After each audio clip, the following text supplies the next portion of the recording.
آج میں مخاطب ہوں ان حضرات سے جن کے سینے میں اللہ رب العزت نے دین کا علم رکھا ہے، جس کے پاس جتنی قیمتی چیز ہوتی ہے اس کی ذمہ داریاں بھی اتنی ہی بڑھ جاتی ہیں۔ ہمارے پاس دین کا علم ہے، قرآن کا علم ہے، شریعت کا علم ہے، یقیناً ہماری ذمہ داریاں عام لوگوں کے مقابلے میں زیادہ ہیں، لیکن افسوس اور دکھ کی بات یہ ہے کہ ہم اپنی ذمہ داریوں کی طرف سے بہت زیادہ سنجیدہ نہیں ہیں، بلکہ کافی حد تک لاابالی بنا ہمارے اندر ہے۔ اور حقیقت یہ ہے کہ میں جو کچھ کہہ رہا ہوں اس کا اولین مخاطب میری اپنی ذات ہے، میں اپنی کمیوں کو آپ کے سامنے رکھوں۔ دوستوں اور ساتھیوں، یہ علم جو ہمارے پاس ہے یہ ہمیں دونوں جہان میں سربلندی عطا کرنے والا ہے، ہمارے لیے نجات کا ذریعہ ہے، ہمارے لیے فخر کا ذریعہ ہے، ہمارے لیے دنیا اور آخرت کی کامیابی کا ذریعہ ہے، لیکن اس علم کی وجہ سے جو ذمہ داریاں ہم پر آئی ہیں، جب تک ہم ان ذمہ داریوں کو ادا نہیں کریں گے اس وقت تک اس علم کے ذریعے سے حاصل ہونے والے فضائل اور مناقب پانے میں ہم کامیاب نہیں ہوں گے۔ کیا ذمہ داریاں ہیں میرے دوستو؟ ایک عالم کی سب سے بڑی ذمہ داری یہ ہے کہ وہ اپنے تعلق کو اپنے رب سے مضبوط کرے۔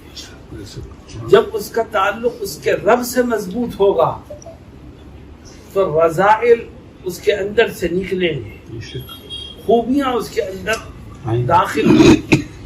آج ہمیں اتنا موقع ہی نہیں ملتا کہ ہم اپنے رب سے اپنے رشتے کو مضبوط کر سکیں۔ ہمیں دنیا کے کام دھندوں میں مصروف رہ کر کے 24 گھنٹے گزارنا آتا ہے، اور اس معاملے میں ہم میں اور عام لوگوں میں کوئی فرق نہیں۔ جناب رسول اللہ صلی اللہ علیہ وسلم مخصوص لوگوں کی خصوصیات کو بیان کرتے ہوئے فرماتے ہیں کہ کل میدان محشر میں خدا اپنے عرش کے سائے میں کچھ مخصوص لوگوں کو جگہ عطا فرمائے گا۔ ان میں کون ہے؟ ان 7 طرح کے لوگوں میں سے فرماتے ہیں وَرَجُلٌ ذَكَرَ اللَّهَ خَالِيًا فَفَاضَتْ عَيْنَاهُ، وہ شخص جو تنہائی میں اپنے رب کو یاد کرے اور اس کی آنکھوں سے آنسو جاری ہو جائے۔ اس کا سب سے پہلا مصداق علماء کرام ہے کہ ہم اپنے رب سے اپنے رشتے کو مضبوط کریں۔ نبی کریم صلی اللہ علیہ وسلم تھوڑا سا وقت نکال کر اپنے رب سے اپنے رشتے کو مضبوط کیا کرتے تھے اور تنہائی میں خدا کو یاد کرتے تھے، جبکہ آپ نبی برحق تھے، سید الاولین والآخرین تھے، معصوم عن الخطا تھے، آپ کو ضرورت نہیں تھی۔ ام المؤمنین عائشہ صدیقہ رضی اللہ عنہا فرماتی ہیں، ایک دن میں اپنے کمرے میں جا رہی تھی، دروازہ بھیڑا ہوا تھا، آقائے دو جہاں سرور کائنات محمد صلی اللہ علیہ وسلم تنہائی میں گردن جھکائے بیٹھے تھے۔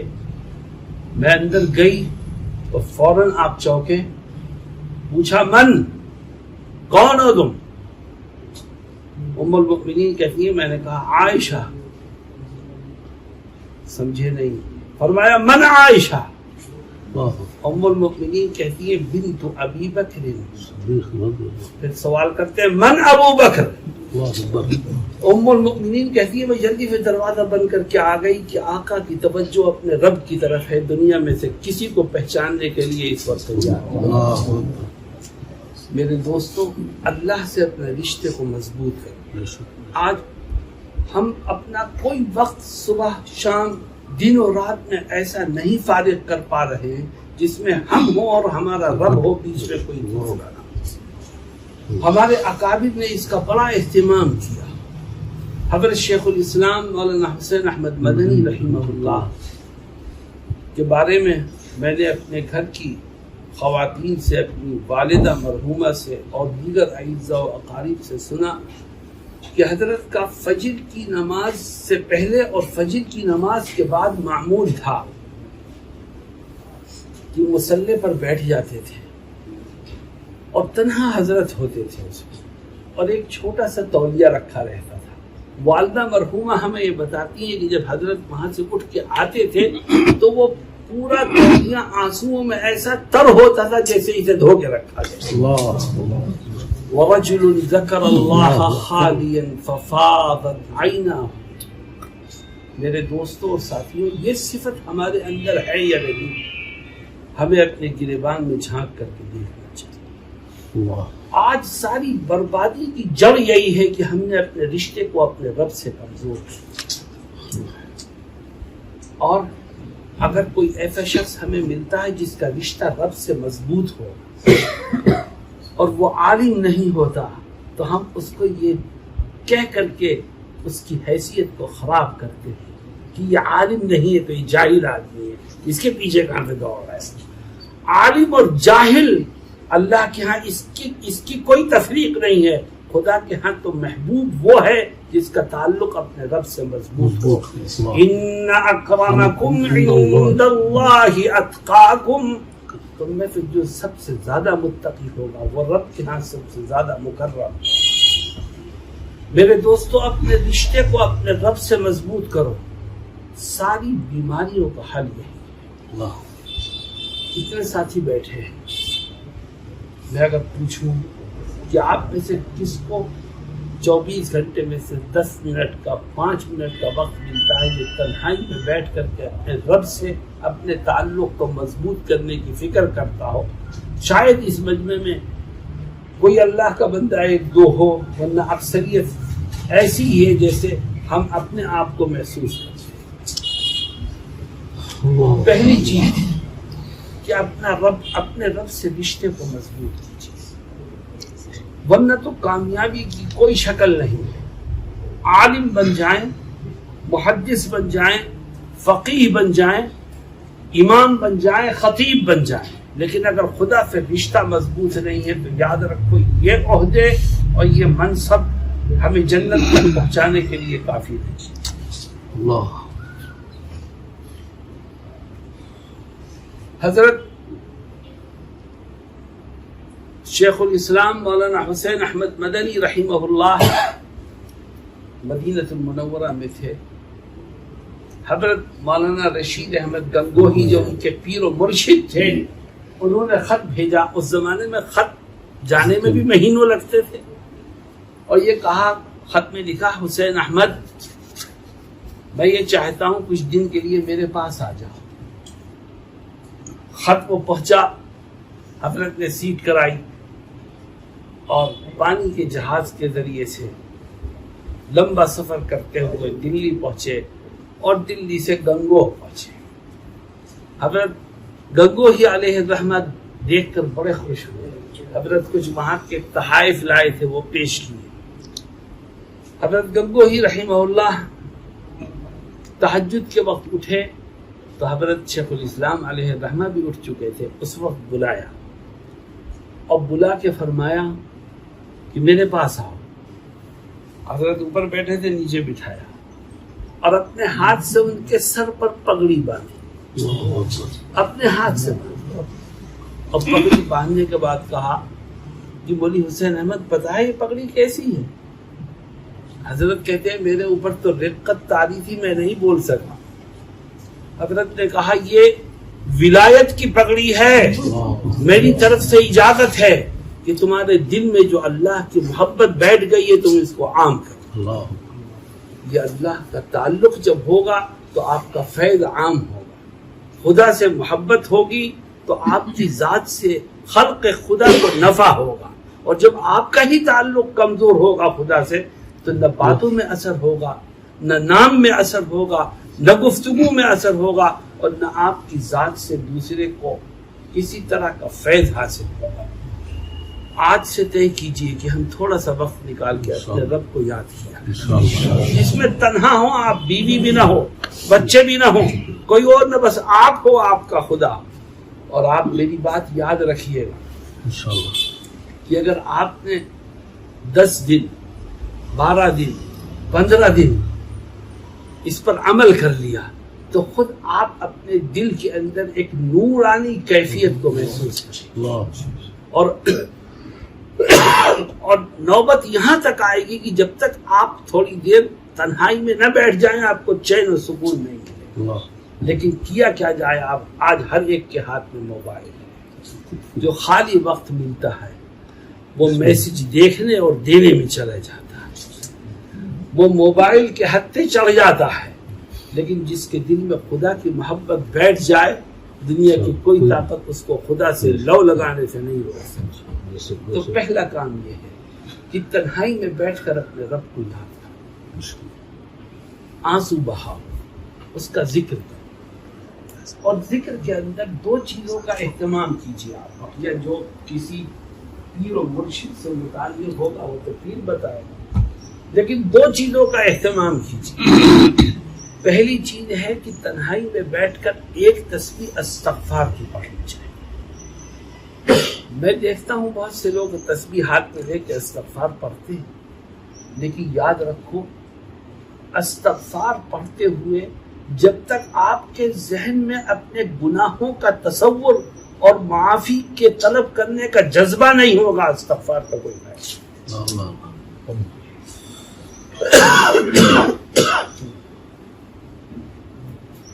استغفر اللہ العظیم کیا مطلب؟ اے اللہ مجھ سے جو گناہ ہو گئے ہیں میں سچے دل سے ان سے معافی کا طالب ہوں. حضرت مدنی رحمہ اللہ جو استغفار اپنے متعلقین کو بتایا کرتے تھے وہ لمبا ہے. استغفر اللہ الذی لا الہ الا هو الحی القیوم واتوب الیہ. دیکھو واتوب الیہ بھی اس میں آ گیا، بات بالکل واضح اور کلیئر ہو گئی. تو ایک تسبیح استغفار کی پڑھیں، چاہے چھوٹا سا استغفار پڑھیں، اور اس دھیان کے ساتھ پڑھیں کہ اے اللہ ایک گناہگار بندہ اپنے اس رب کے حضور میں حاضر ہے جو بڑا معاف کرنے والا ہے، بڑا رحیم ہے، بڑا کریم ہے. استغفر اللہ العظیم، استغفر اللہ العظیم. اور دوسری تسبیح جب آپ دھیان دیں تو دوسری تسبیح آپ کے ذہن میں جو آئے وہ یہ ہے کہ اللہ کے نبی صلی اللہ علیہ وسلم کی ذات اقدس پر درود کا نذرانہ پیش کیا. درود شریف کے ذریعے سے بہت سی بند گرہیں کھل جاتی ہیں، اور درود شریف کے فضائل اپنی جگہ ہیں. آج میرے دل کو یہ دکھ ہے کہ درود شریف سب سے کم پڑھتے ہیں تو علماء ہی، وقت ہی نہیں ملتا درود شریف. ایک صحابی نبی کریم صلی اللہ علیہ وسلم کی خدمت میں حاضر ہوئے، کہا حضور میں نے ایک ٹائم مقرر کیا ہے عبادت کا، 2 گھنٹے 1 گھنٹہ 3 گھنٹے، آپ یہ بتائیے کہ میں اس ٹائم میں عبادت کے اس وقت میں کتنی دیر آپ کے اوپر درود شریف پڑھوں؟ آپ نے فرمایا جتنی دیر تم چاہو پڑھو. تو انہوں نے کہا کہ اس ٹائم میں سے 1/4 ربع وقت میں خاص کرتا ہوں آپ کے اوپر درود شریف پڑھنے کے. آپ نے فرمایا بہت اچھا، لیکن فَإِن زِدْتَ فَهُوَ خَيْرٌ لَكَ، لیکن اگر درود شریف کے ٹائم میں اضافہ کرو تو تمہارے لیے بہتر. وہ صحابی کہتے ہیں میں نے کہا اچھا حضور میں اب آدھا وقت صرف درود شریف پڑھوں گا. آپ پھر کہتے ہیں بہت اچھی بات ہے، لیکن فَإِن زِدْتَ فَهُوَ خَيْرٌ لَكَ، اگر تم اس میں اضافہ کرو تو یہ اور بہتر ہے. تو وہ صحابی کہتے ہیں کہ میں نے کہا اچھا حضور 1/3 یعنی ثلث صرف اور صرف آپ کے اوپر درود شریف پڑھنے میں لگاؤں گا، بقیہ جو 15 منٹ میں اور دوسری عبادت ہے. آپ نے فرمایا بہت اچھا، لیکن فَإِن زِدْتَ فَهُوَ خَيْرٌ لَكَ، اگر اس میں بھی اضافہ کرو تو بہتر ہے. وہ صحابی کہتے ہیں میں سمجھ گیا کہ آپ کی منشا کیا ہے. میں نے کہا حضور میں نے عبادت کے لیے جو وقت مقرر کیا ہے میں اب وہ پورا وقت صرف اور صرف درود شریف پڑھنے میں صرف کروں. تو آپ خوش ہوتے ہیں کیا کہتے ہیں؟ غور کرو، علماء کی جماعت ہو، غور کرو. فرماتے اذا یکفی ہمک ویکفر لک ذنبک. فرماتے جاؤ، تمہیں دو طرح کے انعامات ملیں گے. پہلا انعام یہ کہ اللہ درود شریف کی برکت سے تیری تمام پریشانیوں کو دور کر دے، یکفی ہمک. اور دوسرا انعام یہ کہ اللہ درود شریف کی برکت سے تیرے بہت سے گناہوں کو معاف کر دے. آج ہم درود شریف پڑھنے میں اتنا کٹوتی کرتے ہیں کہ ہمیں ٹائم ہی نہیں ملتا درود شریف پڑھنے. تو جو وقت آپ نکالیں اپنے رب سے تنہائی میں لو لگانے کا، اس میں یہ دو تسبیحات ضرور ہونی چاہیے جو اللہ توفیق دے. ایک استغفار کی تسبیح اور ایک درود شریف کی. میرے دوستوں اور ساتھیوں، میں نے کہا تھا کہ اللہ نے ہمیں علم کی دولت دی ہے تو ہماری ذمہ داریاں دوسروں سے بڑھ کر. ہمیں پہلا کام جو کرنا ہے وہ میں بیان کر چکا ہوں. دوسرا کام علماء کی جماعت ہے. آپ کا کام صرف اپنے ظاہر کو درست کرنا نہیں ہے، آپ کا کام ہے ظاہر سے زیادہ اپنے باطن کو درست کرنا. ہم نے یہ سفید کپڑے پہن لیے، ہم سمجھتے ہیں ہمارے عیب چھپ گئے، لیکن وہ رب بیٹھا ہوا ہے جو ظاہر کو بھی دیکھتا ہے اور باطن کو بھی. جناب رسول اللہ صلی اللہ علیہ وسلم سے جو دعائیں منقول ہیں اس میں ایک دعا یہ بھی ہے. آپ فرماتے ہیں اللہم اجعل سریرتی احسن من علانیتی واجعل علانیتی صالحۃ. اے اللہ میری تنہائی کی زندگی کو میری علانیہ زندگی سے بہتر بنا دے، اور اے اللہ میرے ظاہر کو بھی اچھا بنا دے. باطن کو ظاہر سے زیادہ اچھا بنا، اور اے خدا میرے ظاہر کو بھی اچھا بنا. آج ہم اپنے ظاہر کو اچھا بنانے کی کوشش کرتے ہیں. کلفدار کپڑے پہن لیے، بالکل دھلے ہوئے سفید لباس پہن لیا، اور اچھے سے اچھا عمدہ عطر لگا لیا، ظاہر بہت اچھا ہو گیا، مگر تیرے باطن کی سیاہی جو ہے وہ جب تک دور نہیں ہوگی اس وقت تک خدا کی رحمت کے دروازے نہیں کھلیں. باطن کے دو عیب ہیں جو آج کل ہمارے ماحول میں زیادہ پنپ رہے ہیں. میرے دوستو، ان دو عیبوں میں سے پہلا عیب یہ ہے جو انسان کو، ایک عالم کو سب سے زیادہ نقصان پہنچاتا ہے، وہ ہے حسد اور بغض کا عیب. آج ہمارے دل میں اس کی جگہ بن گئی ہے. ہم کسی کو آگے بڑھتا نہیں دیکھ سکتے، ہم کسی کو ترقی کرتا نہیں دیکھ سکتے. ہم دیکھتے ہیں شہر میں کسی کی واہ واہ ہو رہی تو ہمارے دل پر آرے چلتے ہیں. لوگ کسی سے زیادہ ملنے آ رہے ہیں تو ہمیں پریشانی ہوتی ہے. جناب رسول اللہ صلی اللہ علیہ وسلم فرماتے دب الیکم داء الامم قبلکم الحسد والبغضاء او کما قال صلی اللہ علیہ وسلم. آقا فرماتے میں دیکھ رہا ہوں دو بیماریاں تم میں پیدا ہوتی جا رہی ہیں، تمہاری طرف چل رہی ہیں. دب الیکم، تمہاری طرف چل رہی ہیں، بڑھ رہی ہیں. اور یہ دو بیماریاں ایسی ہیں جو تم سے پہلی امتوں کو لگیں اور ان سب کو تباہی کے گھاٹ اتار دیا. اب یہ بیماریاں تمہاری طرف چل رہی ہیں.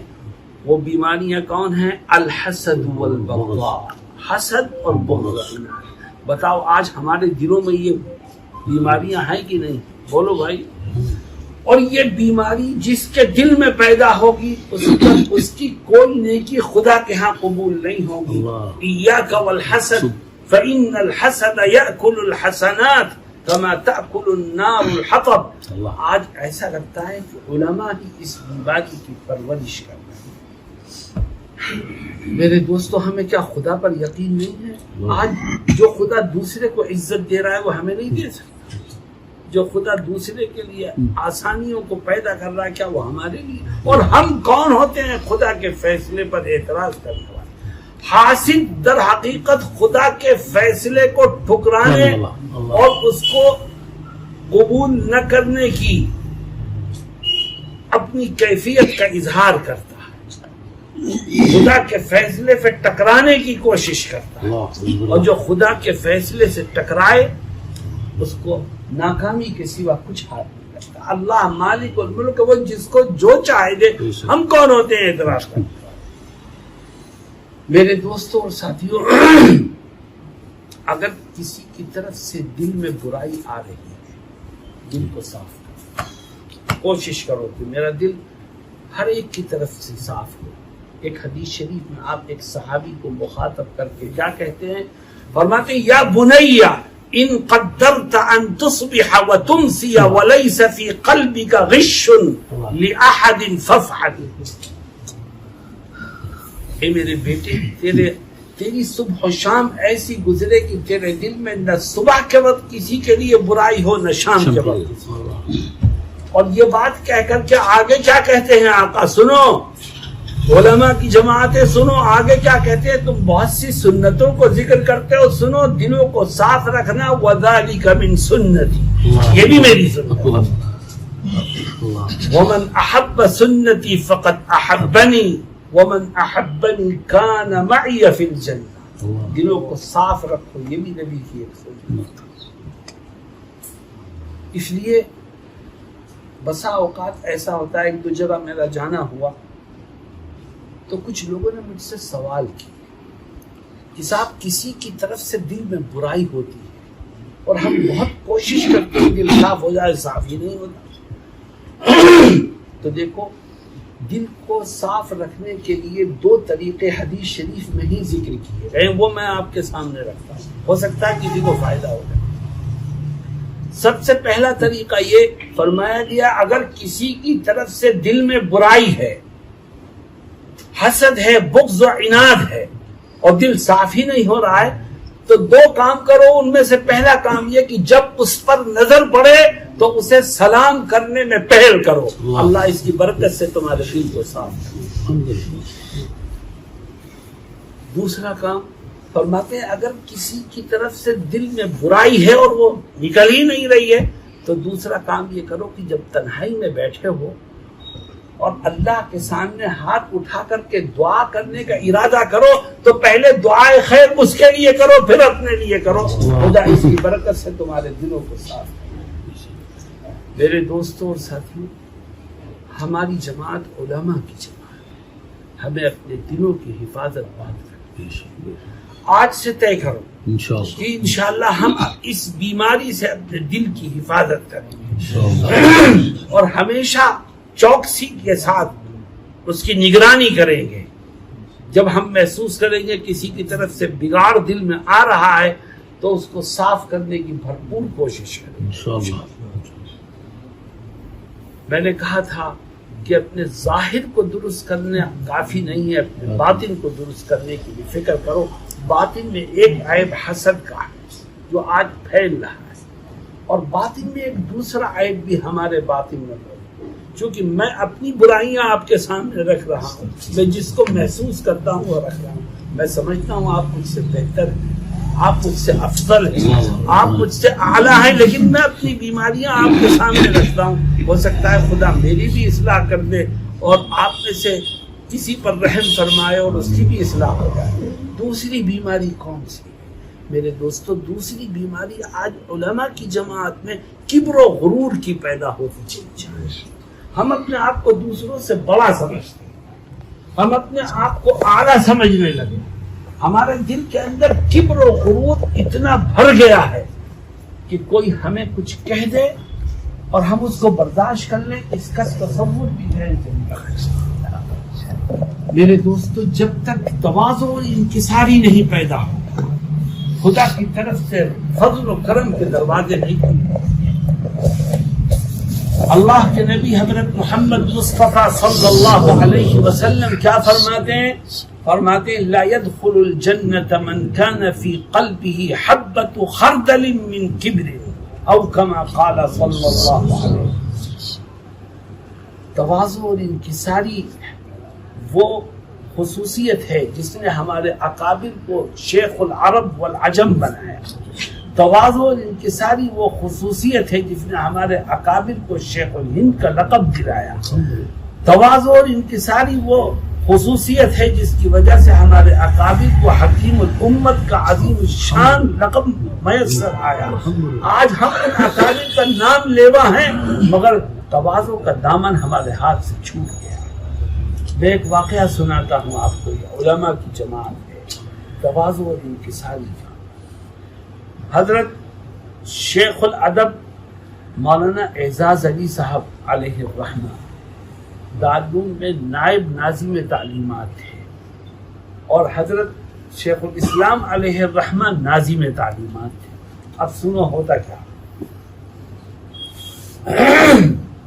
ایک نئے استاد تجوید کا تقرر ہوا دارالعلوم میں، وہ استاد آ گئے، حضرت کو 1 ہفتے کے لیے سفر پہ جانا تھا۔ حضرت نے شیخ الادب مولانا اعزاز علی صاحب کو بلایا اور فرمایا احاطہ مونسری کی کوئی درسگاہ خالی کر کے قاری صاحب کو وہاں بٹھا دیجئے تاکہ قاری صاحب اپنا کام شروع کریں۔ حضرت نے یہ کہا اور سفر میں چلے گئے۔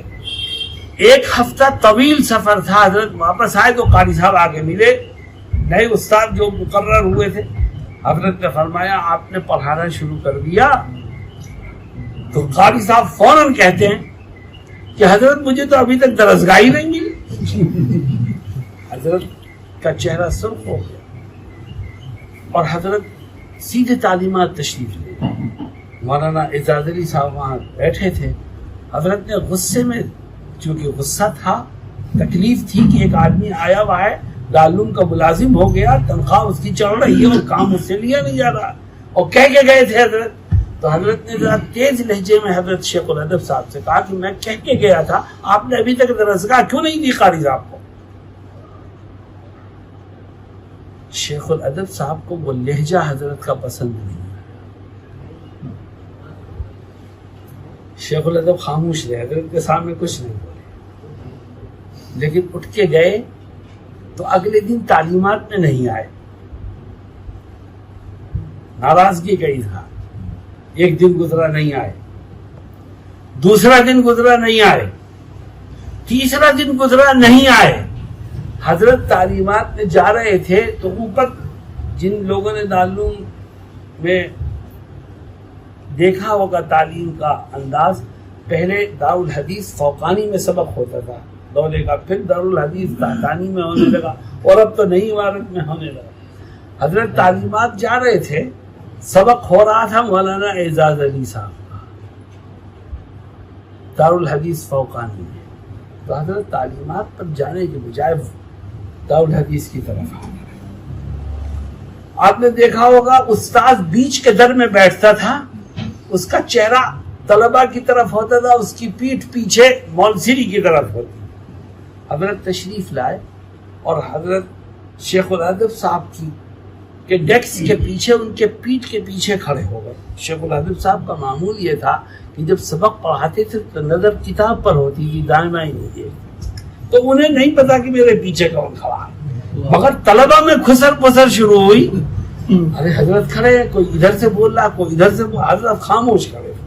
جب طلبہ میں اچھل کود ہوئی تو حضرت شیخ الادب کو محسوس ہوا کہ کوئی کھڑا ہے، فوراً پیچھے مڑ کے دیکھتے ہیں، دیکھو طلبہ کی جماعت ہے، سر عام کھڑے ہوئے ہیں، وہ پیچھے مڑ کے دیکھتے ہیں، حضرت وہیں بر سر عام دونوں ہاتھوں کو جوڑتے ہیں اور کہتے ہیں حسین احمد معافی مانگنے آیا۔ یہ حضرت کا معاملہ۔ اور حضرت شیخ الادب نے کیا کیا؟ حضرت شیخ الادب چوکی پہ بیٹھے تھے، کھڑے نہیں ہوئے، وہیں سے بیٹھے بیٹھے حضرت کے قدموں میں گر گئے کہ حضرت آپ مجھے معاف کریں۔ یہ تواضع کی اعلیٰ مثال ہے کہ نہیں ہے؟ بولو۔ اور جن طلبہ کے سامنے ان بڑے اساتذہ کا یہ کردار آئے گا تو ان طلبہ کے دل میں بھی تواضع پیدا ہوگی کہ نہیں؟ آج ہم اپنے بچوں کی تربیت کیسی کرتے ہیں؟ میرے دوستوں اور ساتھیوں، یہ کبر و غرور جو ہمارے اندر ہے، اس نے ہمیں بالکل نکما بنا کے رکھ دیا۔ آج سے طے کرو کہ ہم انشاءاللہ اس سے بچنے کی کوشش کریں گے، اور اللہ کے نبی صلی اللہ علیہ وسلم نے اس کے لیے بھی ایک دعا ہمیں دی ہے۔ آپ فرماتے ہیں دعا میں، اللہم اجعلنی فی عینی صغیرا وفی اعین الناس کبیرا، اے اللہ مجھے اپنی نگاہوں میں چھوٹا بنا دے اور دوسروں کی نگاہوں میں مجھے عزت عطا فرما۔ اللہم اجعلنی فی عینی صغیرا وفی اعین الناس کبیرا۔ میرے دوستوں اور ساتھیوں، یہ وہ کمیاں ہیں جو ہمارے اندر موجود ہیں۔ ہمارے پاس علم دین ہے، ہمارے سینے قرآن و سنت سے روشن ہیں، ہماری ذمہ داریاں بھی عام لوگوں سے بڑھی ہوئی ہیں۔ پہلی ذمہ داری ہے کہ ہم اپنے رب سے اپنے تعلق کو مضبوط کریں. دوسری ذمہ داری یہ کہ ہم اپنے ظاہر کے ساتھ ساتھ اپنے باطن کو بھی درست کریں. اور باطن کی یہ دو خرابیاں ہیں، حسد، بغض، عناد اور کبر و غرور، ان سے بچنے کی کوشش کریں. اور ایک آخری بات، میں بولتا رہوں آپ سنتے رہیں تو بہت لمبا وقت چاہیے اس کے لیے. آخری بات کہتا ہوں، اس میں بہت سے لوگ اساتذہ ہیں، بہت سے مؤذنین ہیں، بہت سے ائمہ ہیں، بہت سے خطباء ہیں. ایک بات میری ہمیشہ یاد رکھیے، آپ مدرسے کے یا مسجد کے آپ ملازم نہیں ہیں، آپ ملازم نہیں ہیں، آپ خادم ہیں. ملازم اور خادم کا ایک فرق ہے جس کو ہم نہیں سمجھ پاتے. ملازم ٹائم دیکھ کر کے کام پر آتا ہے اور ٹائم دیکھ کر کام سے چلا جاتا ہے، لیکن جو خادم ہوتا ہے اس کے نہ کام کرنے کا کوئی وقت ہوتا ہے نہ کام سے اٹھنے کا کوئی وقت ہوتا ہے، وہ تو 24 گھنٹے کا خادم ہے. ہم دین کے خادم ہیں، ہم مدرسے کے ملازم نہیں ہیں. ہم دین کے خادم ہیں، ہم مسجد کے ملازم نہیں ہیں. آپ اپنے اندر خدمت کا جذبہ پیدا کیجیے، اور جب خدمت کا جذبہ ہوگا تو آپ کا ذہن آپ کو اطمینان سے بیٹھنے ہی نہیں دے گا. آپ مسجد میں ہیں، نماز پڑھا رہے ہیں، آپ اپنے آپ کو خادم سمجھیں گے تو ہمیشہ غور کریں گے کہ اس مسجد میں کتنے بچے ہیں محلے میں وہ ہیں جو قرآن پڑھنا نہیں چاہتے. حالانکہ آپ کی ذمہ داری نہیں ہے قرآن پڑھانے کی، لیکن آپ اپنے آپ کو دین کا خادم سمجھیں گے تو ہمیشہ اس تک و دو میں رہیں گے کہ محلے میں کوئی بڑا چھوٹا ایسا نہ رہے جس کو قرآن پڑھنا نہ آ جائے. یہ خدمت کا جذبہ ہے جو آپ کو متوجہ کرے گا اس جانب. اور اگر آپ کا کام یہ ہوگا کہ وقت پر آئے، وقت پر گئے، مہینہ پورا ہوا، آپ نے تنخواہ لی اور اپنے گھر کی راہ لی، تو آپ ملازمت تو کر رہے ہیں، آپ دین کی خدمت نہیں کر رہے. آپ کو اپنی آنکھیں کھلی رکھنی چاہیے، آپ کو خدمت کرنی ہے، ملازمت نہیں کرنی. اور یاد رکھو، میں نے چھوٹی سی عمر میں کھلی آنکھوں دیکھا ہے کہ جس کے اندر خدمت کا جذبہ ہو گیا اس نے کبھی تنخواہ کو نہیں دیکھا. جس کے اندر خدمت کا جذبہ پیدا ہو گیا اس نے کمیٹی کے ذمہ داروں کی پیشانی پر پڑنے والی لکیروں کو نہیں دیکھا. جس کے اندر خدمت کا جذبہ پیدا ہو گیا وہ کبھی کسی سے متاثر نہیں ہوا. اسے خدمت کرنی ہے، تم تنخواہ دو تب بھی کرے گا، نہ دو تب بھی کرے گا، اس کا رب اسے دے گا. آپ اس بات کو ذہن میں رکھیے کہ ہمارے اکابر سے جن لوگوں نے فیض اٹھایا ان کی خوبی کیا تھی. انہوں نے پڑھا، کوئی مشرق میں گیا، کوئی مغرب میں گیا، کوئی شمال میں گیا، کوئی جنوب میں گیا، اور جہاں جو پہنچ گیا اس نے دین کے جھنڈے گاڑ دیے. کیوں؟ اس لیے کہ خدمت کا جذبہ لے کر کے گئے تھے، ملازمت کی نیت سے نہیں گئے تھے. آپ کے اندر بھی خدمت کا جذبہ ہو. جب دین کی خدمت کا جذبہ ہوگا تو محلے میں کوئی باطل فرقہ پنپے گا تو آپ کبھی چین سے نہیں بیٹھیں گے، اس کے اٹھنے والے سر کو کچلنے کی کوشش کریں گے، کیونکہ آپ کے اندر خدمت کا جذبہ ہے. آپ دیکھیں گے لوگوں کو ضرورت قرآن کی تعلیم بالغان کی ہے. بڑی عمر کے لوگ ہیں، قرآن نہیں پڑھا، آپ کے اندر خدمت کا جذبہ ہے. آپ 2 آدمیوں کو، 3 آدمیوں کو، 4 آدمیوں کو لے کے بیٹھیں گے، قرآن پڑھائیں گے. آپ کو معاوضے کی کوئی فکر نہیں، کیونکہ خدمت کا جذبہ آپ کے اندر. میں یہ کہتا ہوں کہ آپ دین کے خادم بنیے، مدرسے کے ملازم مت بنیے. آپ دین کے خادم بنیے، مسجد کی امامت اور ملازمت مت کیجیے. یہ تو ظاہری چیزیں ہیں، اصل چیز خدمت ہے. آج ہمارے دلوں سے خدمت کا یہ جذبہ نکل گیا، جس کی وجہ سے ہم نے امر بالمعروف چھوڑ دیا. خدمت کا جذبہ نکلا ہے جس کی وجہ سے ہم نے نہی عن المنکر کو چھوڑ دیا ہے. خدمت کا جذبہ نکلا ہے جس کی وجہ سے ہم نے فرق باطلہ کی تردید کو چھوڑ دیا ہے. خدمت کا جذبہ نکل گیا جس کی وجہ سے ہم نے امت کی دینی ضروریات کی فکر کرنا چھوڑ دیا. میری یہ چاروں باتیں یاد رکھیے. خدمت کا جذبہ ہوگا تب آپ امر بالمعروف کریں گے. خدمت کا جذبہ ہوگا تب آپ نہی عن المنکر کریں گے. خدمت کا جذبہ ہوگا تب آپ فرق باطلہ کی تردید کے لیے کمر بستہ رہیں گے. خدمت کا جذبہ ہوگا تب امت کی دینی ضروریات کی آپ فکر کریں گے، اور اگر خدمت کا جذبہ ختم ہو گیا تو کون کیا کر رہا ہے آپ کو کسی چیز کی کوئی پرواہ نہیں۔ میرے دوستوں اور ساتھیوں، میرے دل میں اللہ نے جو باتیں ڈالی وہ میں نے آپ کے سامنے رکھی، اس امید کے ساتھ کہ ہو سکتا ہے کسی کو فائدہ ہو جائے، اور مخاطب آپ نہیں تھے، مخاطب میں نے اپنی ذات کو کیا۔ اللہ میری بھی اصلاح فرمائے، اللہ ہم سب کی اصلاح فرمائے۔ وآخر دعوانا ان الحمد للہ رب العالمین۔